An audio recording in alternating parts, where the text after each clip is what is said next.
Sleep. A condition of body and mind that typically recurs for several hours every night, in which the nervous system is relatively inactive, the eyes closed, the postural muscles relaxed, and consciousness practically lost. Sleep. A state of inactivity, usually experienced by all men. Well, usually experienced by most men for reasons such as 1, to forget about their problems. 2, a strategy to skip lunch in order to save some money or utilize the little money they have. 3, a strategy to evade from doing house chores. Sleep. A medium of escape from reality, where men close their eyes and dream freely about their desires, travel to their favorite destinations, eat their favorite food. It is interesting how for some this is when dogs chase them. This is when they fight with cats or something strange happens to them. Sleep. A sudden state of unresponsiveness that only appears when a student is ready to learn or learning, or just finished eating too heavy, or talking on the phone, or when the lecturer starts teaching, when the pastor starts preaching. Sleep. It is a gift designed by God for man to rest. So every man must sleep to rest his body. Every man must close his eyes, breathe, sleep, rest. In the Christian faith, sleep is a phenomenon defined into 2 constructs. We have the physical sleep and spiritual sleep. Physical sleep, when your body is inactive, at rest, still breathing. Spiritual sleep, when your spirit is inactive, at rest, still breathing, still going to church, yet lost. When you no longer have a burden for the gospel. When you're exhausted and start losing faith. When you begin to compromise. When you no longer pray. Sleep.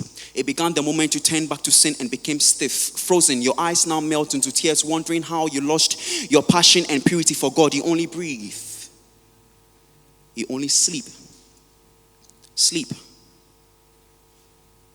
It is a gift, but becomes a trap when your spirit sleeps. See, God gives sleep, but the devil also gives sleep. God gives sleep. He made Adam sleep to bring out Eve, but the devil also gives sleep.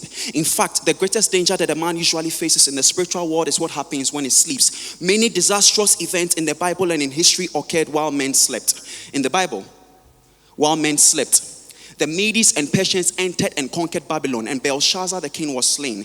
A great kingdom with a great army like Babylon fell, not because they did not have enough weapons, but because their men slept, so there wasn't any resistance. While Samson slept, Delilah took off his hair and he lost his strength. A man who on his own defeated armies and kingdoms, a man who could easily lose himself off shackles and chains, was killed while he slept. While Sisera slept, Jael came into his tent and killed him. A man who had 900 iron chariots at his disposal, the commander of the Canaanite army, who cruelly oppressed the Israelites for 20 years, was killed while he slept. While Lot got drunk and slept, his 2 daughters slept with him. Many tragedies occurred while men slept. And now, many tragedies are occurring because men are sleeping. Sleep. It is the language of death in the Bible. The Lord said, do not eat from the tree of knowledge of good and evil, else you will die. Else you will sleep, and many are sleeping. It will seem as if the effect of eating from that tree was to usher us into sleeping unlawfully. Women, and that has been one of our challenges since creation, sleep. Women are sleeping with women. Men are sleeping with women outside of what God has defined. See, the devil's desire is to really find us sleeping around. And that is why in Matthew chapter 13 verse 25, he came in the night, in the darkness, where men will not see him, and so tares amongst wheat. The enemy planted where man through God's grace planted. An intriguing lesson that in the very place where truth is planted, lies can also be planted. In the very place your prophecy was given, then the enemy planted confusion. In the very season your destiny helper appeared, then a sudden hatred appeared. At that point you have to rise and become better. Then the enemy comes in to attack you. At the point the Lord gave you the gift, the ministry, the anointing, then suddenly you got yourself stuck to sin and failed to call on Jesus. You became too comfortable with sin. Say, do you not know that the enemy attacks you while you're at ease? Pay attention, for your prayerlessness is a proof of slumber. You are neck deep in sleep, and it's so bad that the Lord's knock on your heart doesn't wake you up. Arise. Wait, watch. The Lord calls on us to arise, for the enemy has sowed tares amongst our wheat, and they are intertwined, difficult to separate, like the sudden doctrines and practices which looks almost like the truth. We have watered down the gospel for too long. The grounds have become slippery. Watch how men are falling and failing to stand for the truth. Men who claim to see so well in the spirit have closed their eyes to the purpose of the gospel.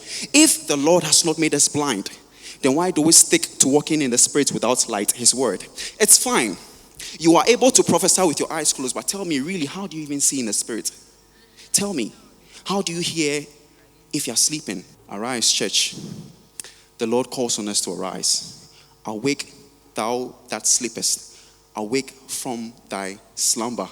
If only you had watched enough, you would have seen the red flags. If you had waited enough, you wouldn't have wasted your effort and treasure. The Lord calls on us this day to arise for his coming, and a generation, a people, a family are depending on you. Watch while waiting.